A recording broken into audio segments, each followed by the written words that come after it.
Welcome to this week's Movie Math, giving you an in-depth analysis of the box office for the weekend of October 19th, where a number of movies demonstrated a surprising amount of staying power.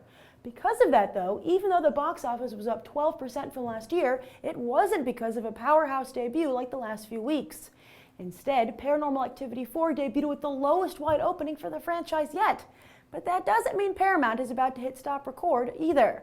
The Paranormal Activity films are so cheap to make, the last one cost just $5 million, that Paranormal Activity 5 has already been greenlit, and a spin-off targeting Hispanic audiences is set to be released next year. Plus, the studio has found a silver lining in Paranormal Activity 4's overseas box office, where the film is overperforming. Speaking of overperforming, Ben Affleck's Argo sported an impressive drop in the teens. That's almost unheard of these days, as the ultra-competitive and crowded box office is all about go big, then go home. Such a drop is fantastic news for Argo, as it didn't open as well as Affleck's The Town and indicates strong word of mouth. That could significantly help Argo's already stellar Oscar chances, as the Academy is always looking to nominate flicks that are legitimate contenders, but will also draw more viewers to the telecast. In third place, looks like audiences have checked in for an even lengthier stay at Hotel Transylvania, as the animated movie only fell about 20% in its fourth week. It's also crossed the 100 million mark, and at this point will certainly surpass Cloudy with a Chance of Meatballs to become Sony Animation's second most successful film. They expect news of a sequel to hit soon. Then one flick that made its name by showing tremendous staying power was Taken, and its sequel is continuing the tradition. After holding onto the #1 spot for 2 weeks, Taken 2 slipped a solid 40-ish% and has also crossed the 100 million mark. Meanwhile, overseas, it's approaching the 200 million mark, with Liam Neeson taking home $10 million for Taken 2 and reportedly being offered $20 million for Taken 3 for his very special skill set. Expect Fox to get their wish for a Taken trilogy. Rounding out the top 5 was the debut of the new Alex Cross, which couldn't best the openings of the 2 previous Alex Cross films from over a decade ago.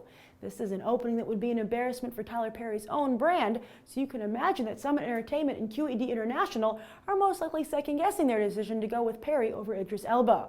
In an effort to build some buzz, before the weekend it was announced that the 2 companies already wanted to move ahead with 2 sequels and had made a deal with author James Patterson to do so. Perhaps Tyler Perry is wishing he'd signed the deal then as well. As for the rest of the box office, Sinister suffered the worst drop, yet that's not unusual for a horror flick. Yet with just a $3 million budget, it's still a huge win for Summit, which nicely offsets the studio's Alex Cross stumble. Here Comes the Boom and Pitch Perfect also demonstrated some nice holds, yet clearly Pitch Perfect is the far bigger success. Frankenweenie, though, is starting to fall apart and certainly won't be able to match Paranorman's or The Corpse Bride's success. Finally, Looper will turn a profit, but thanks to its foreign box office haul. But even still, it's a very solid hit here at home for everyone involved. As for this coming weekend, 4 new movies are hitting theaters. Cloud Atlas is expected to do the best of the group and Chasing Mavericks the worst, yet the whole crop is expected to be pretty unspectacular. Perhaps that's because several current movies are expected to continue to hold, especially Hotel Transylvania over the Halloween weekend.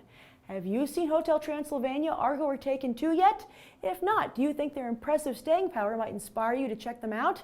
Write your thoughts down below.